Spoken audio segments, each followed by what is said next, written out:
गरीब की बारिश। शहर की कच्ची बस्ती में एक गरीब मजदूर कालू रहा करता था।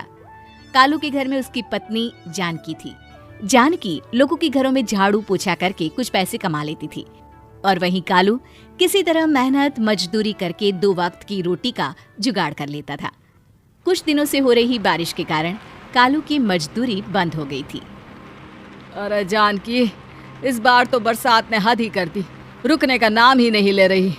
कुछ समझ में नहीं आ रहा, अगर इसी तरह काम पर नहीं गया तो 2 वक्त की रोटी का जुगाड़ कैसे होगा। अरे तुम चिंता क्यों करते हो, बारिश का क्या है, 1 आध दिन में रुक जाएगी और उसके बाद में फिर से काम शुरू हो जाएगा। अरे 3 दिन तो हो गए, बरसात तो रुक ही नहीं रही है और आगे भी रुकने के कोई आसार नहीं दिख रहे। तो क्या हुआ, तुम्हारा काम बंद हुआ है ना? मैं तो अभी भी लोगों के घर झाड़ू पोछा करने जाती ही हूँ। मेरे पगार से कुछ दिन तो निकल ही जाएंगे। अरे घर का खर्चा तो हम किसी तरह चला लेंगे जानकी, लेकिन ये जो छत टपक रही है इसका क्या करेंगे? ये बात तो आपकी सही है। हमारी झोपड़ी अब काफी पुरानी हो चुकी है और इसके छप्पर में भी कई सारे छेद हो गए हैं। रात भर पानी टपकता रहता है। अरे मैं भी इसी बात से बहुत परेशान रहता हूँ।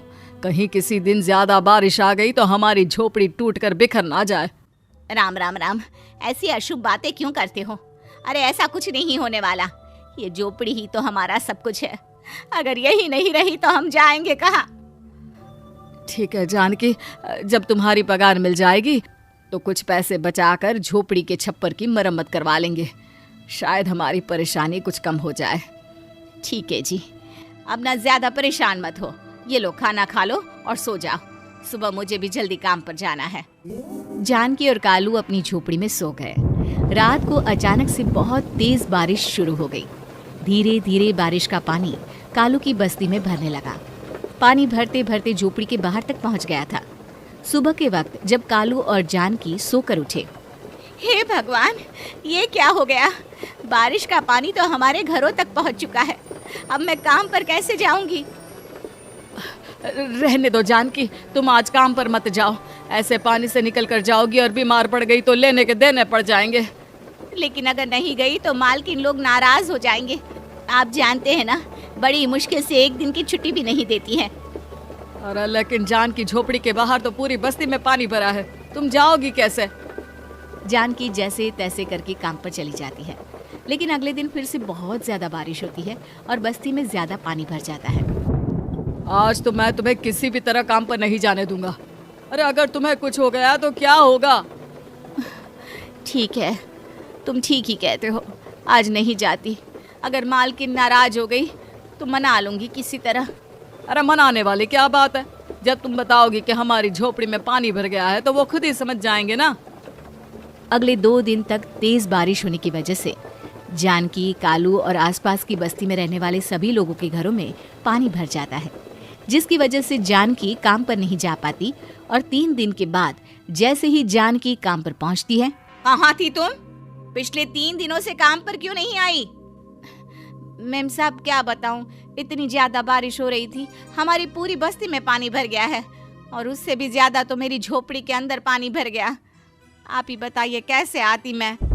इसका मतलब ये हुआ कि बारिश होगी तो तुम काम पर नहीं आओगी? ना ना, मेरे कहने का ये मतलब नहीं था मैम साहब। तुम जानती भी हो 3 दिन से कितनी परेशानी हो रही है मुझे। सारा काम मुझे खुद करना पड़ा। माफ कर दीजिए मालकिन जी, पर मैं क्या करती, आने के लिए रास्ता ही नहीं था, सब जगह पानी भरा हुआ था। बहाने तो तुझे बहुत बनाने आते हैं। जानकी देख, अगर अगली बार ऐसा किया ना तो फिर काम से हमेशा के लिए छुट्टी। अरे ना ना मालकिन, ऐसा मत कीजिए। बारिश की वजह से मेरे पति की मजदूरी भी छूट गई है। बड़ी मुश्किल से घर में 2 वक्त खाने की रोटी का जुगाड़ हो पाता है। आप मुझे काम से निकाल देंगे तो हम क्या खाएंगे? अगर इतनी ही चिंता है तो फिर रोजाना काम पर आया करो। चलो अब जल्दी से जाकर घर का सारा काम करो। बारिश रुकने का नाम ही नहीं ले रही थी। पूरे शहर में बाढ़ जैसे हालात बन गए थे, लेकिन नौकरी जाने के डर से जानकी किसी तरह रोज काम पर जाती थी। एक दिन जब जानकी काम करके अपने घर लौट आई तो अचानक उसकी बस्ती में कुछ लोगों का शोर सुनाई दिया। अरे लगता है बाहर कुछ हुआ है, मैं जाकर देखता हूँ। हाँ हाँ, पता तो कीजिए, ये बस्ती में लोग इतना शोर क्यों कर रहे हैं?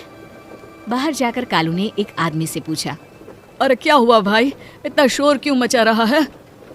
अरे क्या बताए भैया, अपने बस्ती के बाहर एक पुल टूट गया है और वहाँ पर एक कार फंसी है। थोड़ी देर में अगर किसी ने नहीं बचाया ना तो वो कार पानी में बह जाएगी।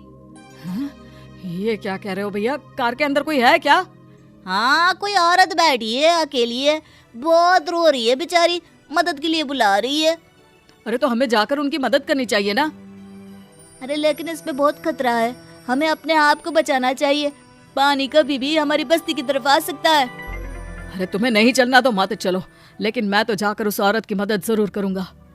कालू उस जगह पर पहुंचता है जहां वो औरत कार में फंसी हुई थी। वहां पर पानी का बहाव बहुत तेज था और सारा पानी कालू की बस्ती की तरफ ही आ रहा था। कालू ने एक बड़ी सी रस्सी को पेड़ से बांध दिया और दूसरे सिरे को कार की तरफ फेंक दिया और उस औरत को रस्सी के सहारे बाहर आने के लिए कहा। तभी वहां जानकी भी दौड़ती हुई आई। अरे ये तो मेरी मालकिन है, जिनके यहाँ मैं काम करने जाती हूँ। और मैडम जी आप डरिएगा मत, आपको कुछ नहीं होगा। आपकी गाड़ी को भी मैंने रस्सी से बांध दिया है। थोड़ी देर में पानी का बहाव कम हो जाएगा, फिर हम आपकी कार को भी बाहर निकाल लेंगे। क्या तुम जानकी के पति हो? हाँ, जानकी मेरी ही पत्नी है, आपके यहाँ काम करती है ना। लेकिन मेम साहब, आप यहाँ पानी में कैसे फंस गई? अब क्या बताऊं, मैं अपनी सहेलियों के साथ पिकनिक पर गई थी, वहीं से लौट रही थी। अचानक पानी का बहाव तेज हो गया और मेरी गाड़ी फंस गई। अरे कोई बात नहीं मालकिन, अब ना आप बिल्कुल सुरक्षित हैं। मैं तो बहुत बुरी तरह डर गई थी। कब से मदद के लिए चिल्ला रही थी, लेकिन कोई मेरी मदद के लिए नहीं आया। भला हो तुम्हारा पति का जिसने मेरी जान बचा ली। लेकिन जानकी, मैंने तुम्हारे साथ बहुत गलत व्यवहार किया। इतने खराब मौसम और बाढ़ में भी तुम्हें काम पर आने के लिए कहा, नौकरी से निकालने की धमकी भी दी, और तुमने मेरी जान बचाई। मुझे माफ कर दो। अरे कोई बात नहीं मालकिन, आपकी जान बचाना तो हमारा धर्म था। देखो जानकी, तुम्हारी झोपड़ी में जो भी नुकसान हुआ है उसके लिए मैं तुम्हें पैसे दूंगी। आज तुम्हारे पति ने मेरी जान बचाई है और आज के बाद मैं तुम्हें कभी भी नौकरी से निकालने की धमकी नहीं दूंगी। आज मैं तुम्हारी परेशानी को अच्छी तरह समझ चुकी हूँ। हम जैसे पैसे वाले लोगों के लिए अपने घर में बैठकर बारिश का मजा लेना बहुत आसान है, लेकिन तुम गरीब लोगों के लिए बाढ़ और बारिश काफी परेशानी खड़ी कर देते हैं। ये बात मुझे आज अच्छी तरह समझ आ गई है। आपका बहुत बहुत धन्यवाद मालकिन।